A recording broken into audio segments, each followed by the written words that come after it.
সবাই কেমন আছেন আপনারা? আশা করি সবাই খুব ভালো আছেন। আমিও ভালো আছি বন্ধুরা। চলে এসেছি নতুন রেসিপি নিয়ে। আজকে আমি করব লাউ চিংড়ি। দেখুন একটা কচি লাউ নিয়েছি, এটাকে ভালো করে খোসা ছাড়িয়ে কেটে নেব। দেখুন বন্ধুরা, সুন্দর করে কেটে নিচ্ছি লাউটাকে। আর আমাদের লাউ চিংড়ি বাঙালিদের অত্যন্ত প্রিয় খাবার। দেখুন সুন্দর করে পিস করে কেটে নিয়েছি। এবার ভালো করে এর খোসা ছাড়িয়ে নিচ্ছি। দেখুন তবে চৌকো চৌকো করে আমরা লাউটাকে কেটে নিচ্ছি। সব কটা লাউ একভাবে কেটে নিই। বন্ধুরা দেখুন আমাদের লাউগুলো কাটা হয়ে গেছে। এর সাথে এবার দুটো আলু কেটে নিই।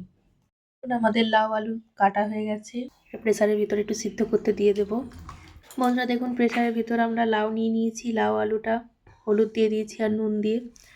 এটা অল্প করে দুটো সিটি দিয়ে সিদ্ধ করে নেব। দেখুন আমাদের এখানে লাউ সিদ্ধ করা হয়ে গেছে। এবার চিংড়ি মাছগুলোকে ভালো করে ভেজে নেব।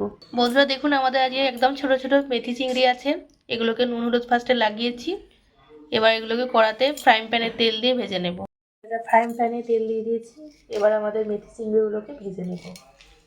দেখুন এক এক করে দিয়ে দিচ্ছি, সুন্দর করে ভেজে নেব। এখন আমাদের চিংড়ি মাছ ভাজা হয়ে গেছে। ভাজা হয়নি, সেগুলো ভেজে নিচ্ছি, তারপরে রান্নাটা শুরু করব। এখানে সব চিংড়ি মাছ ভেজে নিয়ে কড়াতে তেল দিয়ে দিয়েছি। রান্নাটা এবার শুরু করছি। কড়াতে তেল দিয়ে তেলটা হলে প্রথমে আমরা পাঁচফোড়ন দিয়ে ফোড়ন দেব, তারপর মশলাটা কষাবো। ফোড়ন দিয়ে দিয়েছি বন্ধুরা। ফোড়নটা হয়ে গেলে আমাদের বেটে রাখা আদা রসুন টমেটোর পেস্টটা দিয়ে দেবো। দিয়ে বেটে রেখেছি আদা রসুন টমেটোর পেস্ট। ফোড়ন হয়ে গেছে, এর মধ্যে এবার মশলাটা দিয়ে দেবো। দেখুন বন্ধুরা দিয়েছি। এবার এটাতে লঙ্কা হলুদ জিরে গুঁড়ো দিয়ে দেবো। দেখুন বন্ধুরা লঙ্কা হলুদ জিরে সব একসাথে আমি দিয়ে দিয়েছি। ভালো করে এবার কষানো হোক মশলাটা। মশলা কষানো হয়ে গেছিলো, তার ভিতরে আমাদের সিদ্ধ করে রাখা লাউ আলুটা দিয়ে দিয়েছি।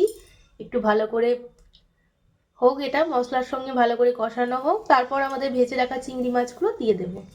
আমাদের ভেজে রাখা চিংড়ি মাছগুলো এবার লাউয়ের ভিতর দিয়ে দেবো, লাউয়ের তরকারিতে।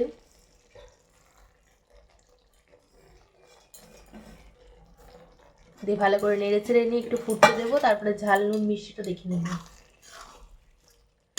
এই রান্নাটা আপনারা দুপুরে রান্নার সঙ্গে ভাতে রান্না করে খাবেন, দেখবেন গরম গরম ধোঁয়া ওঠা ভাতের সাথে খেলে অপূর্ব সুন্দর লাগে।